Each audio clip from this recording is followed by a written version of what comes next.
Hello and welcome to Express News with me, Deepika, your daily half-an-hour window that brings you 100 news and updates from the country and the world in 30 minutes. Let's begin. The NDA government under the leadership of Prime Minister Narendra Modi has completed 11 successful years in the country. Under Sabka Saath Sabka Vikas, Sabka Vishwas and Sabka Prayas, various reforms have taken place in India. Prime Minister Narendra Modi took oath on the 9th of June in 2024 for the third straight term as the head of a coalition government. The Bharatiya Janata Party presented a comprehensive report on Prime Minister Narendra Modi-led government's achievement over the past 11 years. BJP President JP Nadda highlighted the government's accomplishments and outlining future goals for a developed India. Under Prime Minister Narendra Modi's leadership, India has significantly advanced with economic progress and improved the lives of countless citizens, fostering growth, inclusivity and social equity. Over 15 new train coaches are built daily, enhancing the travel experience and meeting the growing demands of millions across India, and every day, more than 4 locomotives are built. A new university is built every week. Classrooms are expanding and opportunities are multiplying. Every day, 2 new colleges are established, expanding access to higher education across India. Over 10 crore free LPG connections has been provided. Millions of households now have clean cooking fuel, improving health and quality of life. Over 55 crore Jan Dhan beneficiaries' accounts have been opened, providing free ration to 81 crore people. Under Prime Minister Narendra Modi's visionary leadership, women have moved from the margins to the mainstream. Millions of women and girls have found new strength, new opportunities and a new sense of pride in India. India is rapidly becoming a key player in the global smartphone arena with more than 63 lakh phones made every week.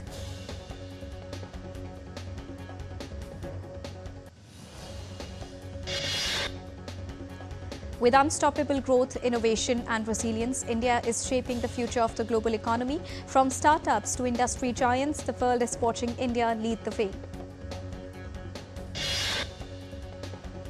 Through PM Kisan scheme, over 3.68 lakh crore rupees has been transferred directly into the bank accounts of more than 11 crore farmers. Group Captain Shubhanshu Shukla will become the first Indian to travel to the International Space Station. On the 10th of June, Shukla will lift off aboard XIM Space's Mission 4 from US Space Agency NASA's Kennedy Space Center, piloting a SpaceX Crew Dragon. India's Chief of Army Staff General Upendra Dwivedi visited forward posts in the northern Indian state of Uttarakhand to assess security and operational readiness. During the visit, he interacted with troops from the Indian Army and the Indo-Tibetan Border Police. The world's largest container ship, MSC Irina, arrived in the Vindjam International Seaport in South Indian states, Kerala's Thiruvananthapuram. This marks a significant milestone for the newly opened deep-water multi-purpose seaport. A container vessel MV Wanhai sailing from Colombo to Nhava Sheva, located on the eastern shores of Arabian Sea in India's Mumbai, reported an explosion in underdeck in position. 4 crew members are missing. Among the 18 recovered crew members, 5 have sustained serious injuries. Chhattisgarh Chief Minister Vishnu Deo Sai on Monday attended the second day of 2-day program Chintan Shivir 2.0 by doing yoga with cabinet members at the sports complex of Indian Institute of Management, Nava Raipur campus.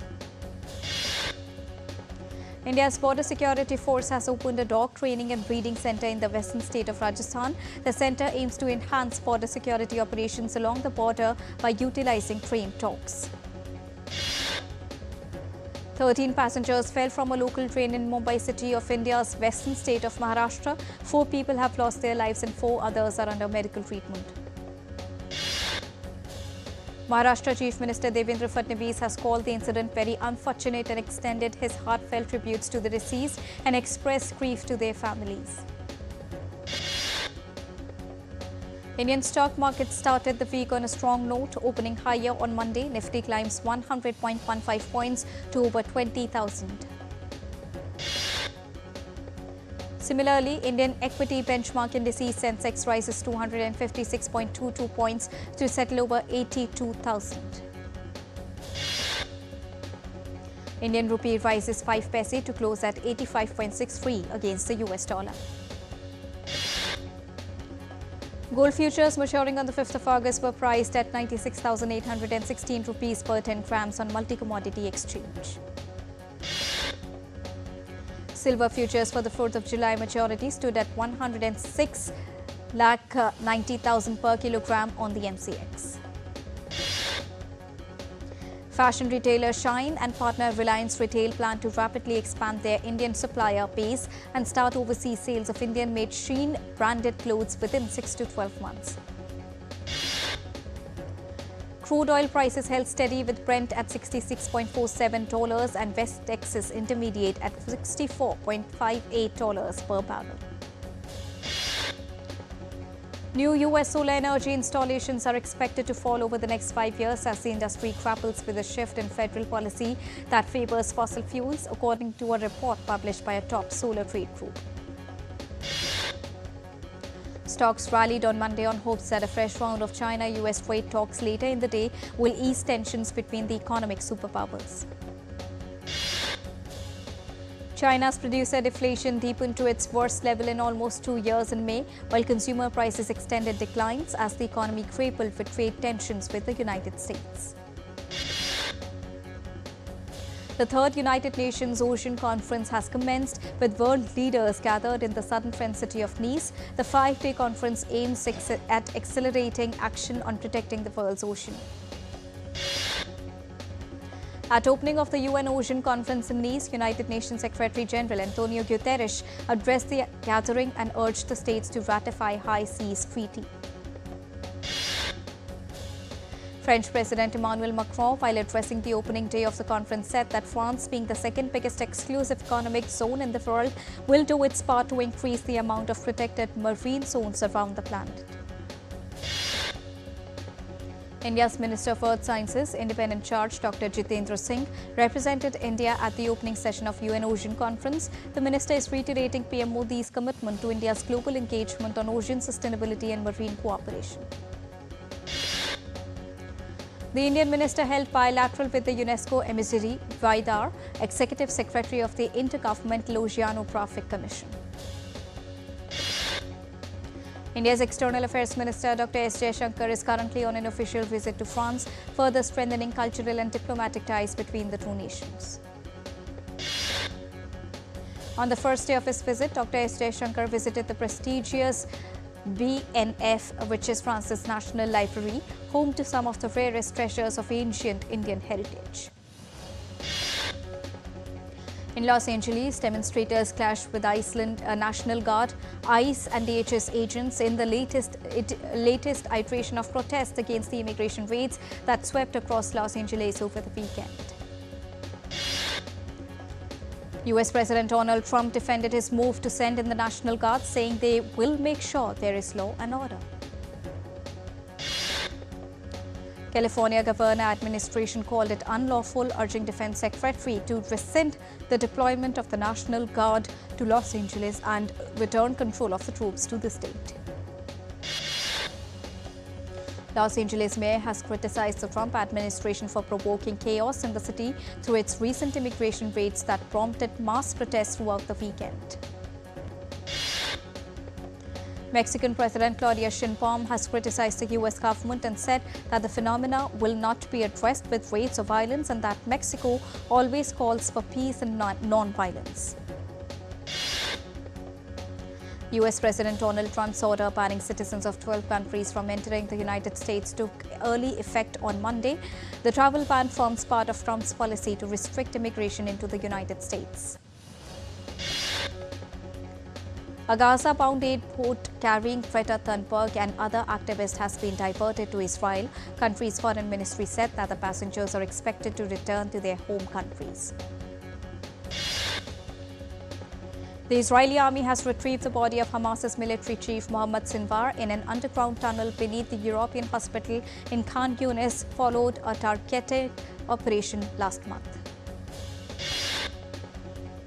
IDF spokesperson Brigadier General said the tunnel had served as a major command and control compound for Hamas and that the tunnel was targeted by Israeli forces in an operation last month. Another senior Hamas leader, Mohammed Shabana, commander of the Rafah brigade, was also found dead at the scene along with a number of other terrorists who are still being identified. Russia's defense ministry said forces from a tank unit had reached the western border of the Donetsk People's Republic. On the other hand, Ukraine's military dismissed Russia's claim that its ground forces had entered the region for the first time.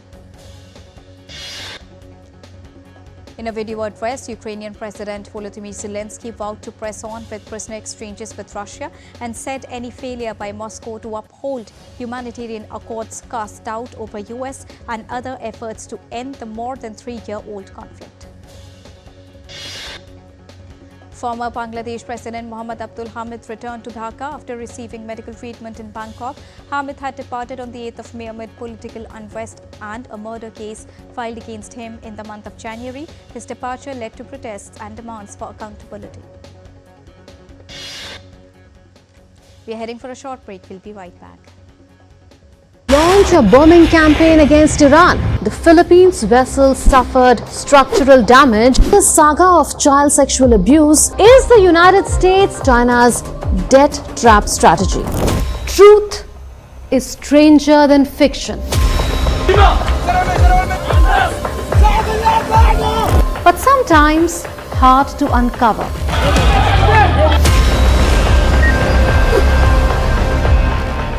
Trust us to tell the truth, unadulterated and pure, of every story that matters to you. Exactly what you save your. We read between the lines, cut the clutter, and connect the dots to get you the full picture. Watch Connecting the Dots at these times with me, only on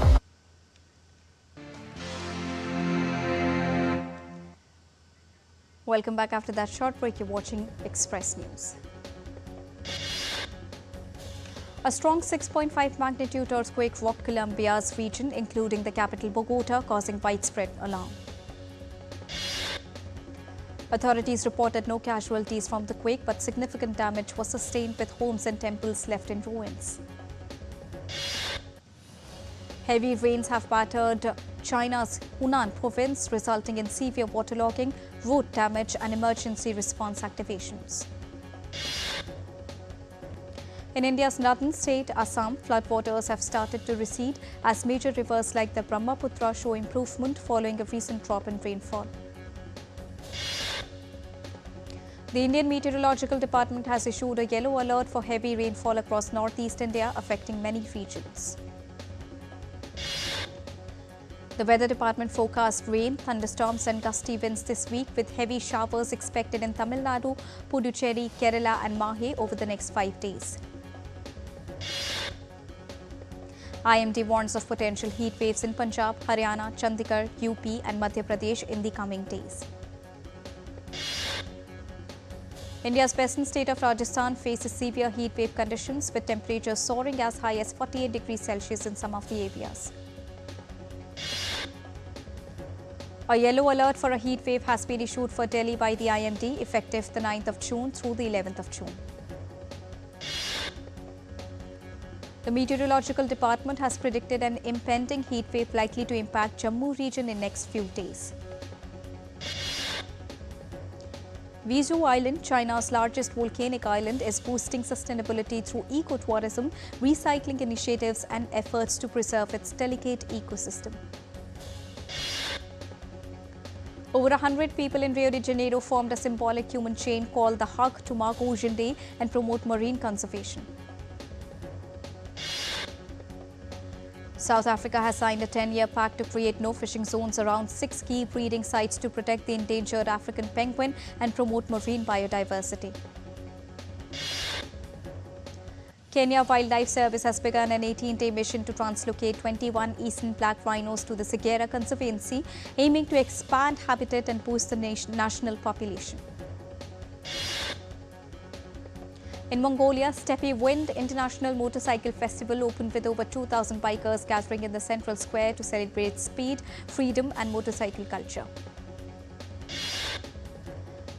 A colourful kite flying competition was held at the Shilin River Tourist Resort in Inner Mongolia with vibrant kites shaped like cartoons, sea animals and more adorning the sky.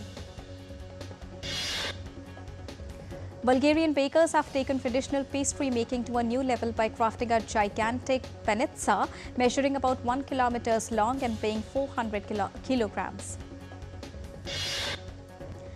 The annual Ojude Oba festival was held in Nigeria's southwest Ogun state with a vibrant celebration featuring dances, drummers and attendees dressed in colourful attires.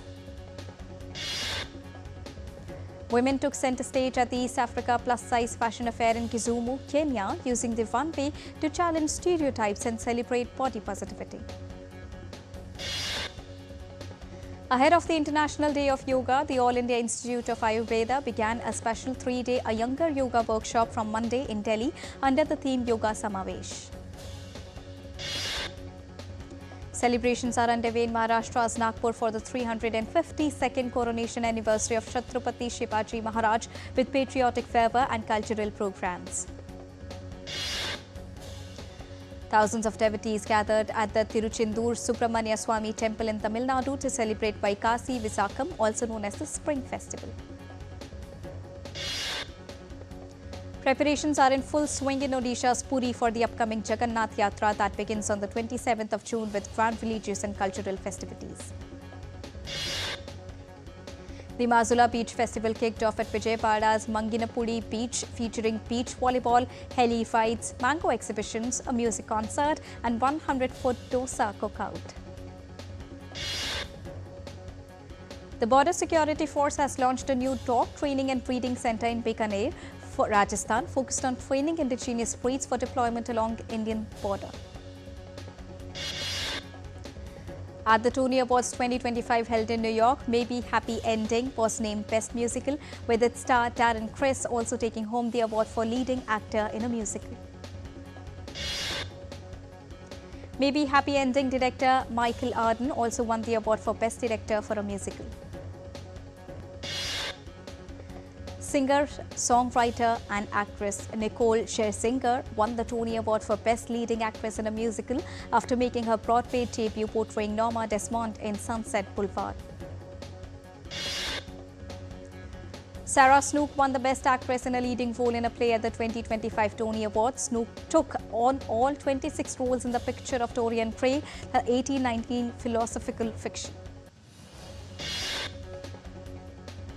Brandon Jacobs' Purpose won the coveted Best New Play trophy.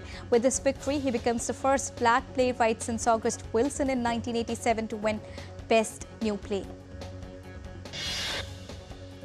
The original cast of the hit musical Hamilton reunited at the Tony Awards in New York to perform a medley of songs from the show.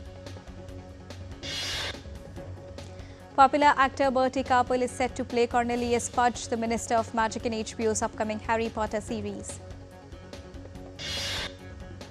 Walt Disney Pictures live-action redo of Lilo and Stitch topped the box office for the third consecutive weekend with $32.5 million totaling to $335.8 million. Houseful 5 has made a stormy collection of 32 crore rupees on the third day of its release. Now the total collection of the film has become 87 crore rupees. Indian superstar Nandamuri Balakrishna is set to reunite with director Malineni Gopichand for a film tentatively titled NBK 111. Carlos Alcaraz outclassed Yannick Sinner in a 5-set thriller to lift his second French Open men's singles title in Paris. Alcaraz lost the first 2 sets and saved 3 championship points to back the coveted title trophy. It was the first French Open men's singles title clash between Alcaraz and Yannick Sinner that lasted for 5 hours and 29 minutes. With the victory in the French Open final, Alcaraz ended Sinner's 20-match winning run at the Grand Slams. Newly crowned French Open women's singles champion Coco Gauff showed off her trophy to adoring fans in Paris. Italian pair Sara Errani and Jasmine Paolini beat Anna Danielini and Alexandra Krunic by 6-4, 2-6, 6-1 to win women's doubles title at the French Open. It was the first Grand Slam trophy for the second-seeder Italians, who also won the Paris Olympics doubles title at the same court last year. A 36-member Indian shooting contingent led by Paris Olympics medalist Manu Bhaker and Sarabjot Singh, along with Swapnil Kisale, will be in action at the World Cup in Germany. Manu Bhaker will compete in the individual 10-meter, 25-meter and the 10-meter air pistol mixed team events in Munich City. Two-time Olympian Anu Rani and Rohit Yadav won the javelin throw titles as India secured 10 medals on the ongoing second day of the Taiwan Athletics Open in Chinese Taipei. Legendary Cristiano Ronaldo broke down as Portugal defeated Spain in penalties to clinch UEFA Nations League title in Munich. Portugal fans celebrated their team's victory in Nations League final against Spain into the early hours of Monday morning. The Indian junior women's hockey team made a positive start to its tour of Europe with a 3-2 victory over Belgium in Antwerp City. In a historic milestone for India winter sports, the women's ice hockey team has won a bronze medal at the Women's Asia Cup in the United Arab Emirates. And in badminton, Danish third seed Anders Antonsen beat Taiwanese Cho Tin Chen by 22-20, 21-14 to clinch his first Indonesia Open men's singles title. And with this, it's a wrap here on Express News for now, but news and updates will continue here on DD India. So don't go anywhere, keep watching and keep tracking DD India for all latest news and updates from the country and the world. Thank you so much for joining us right now. Namaskar.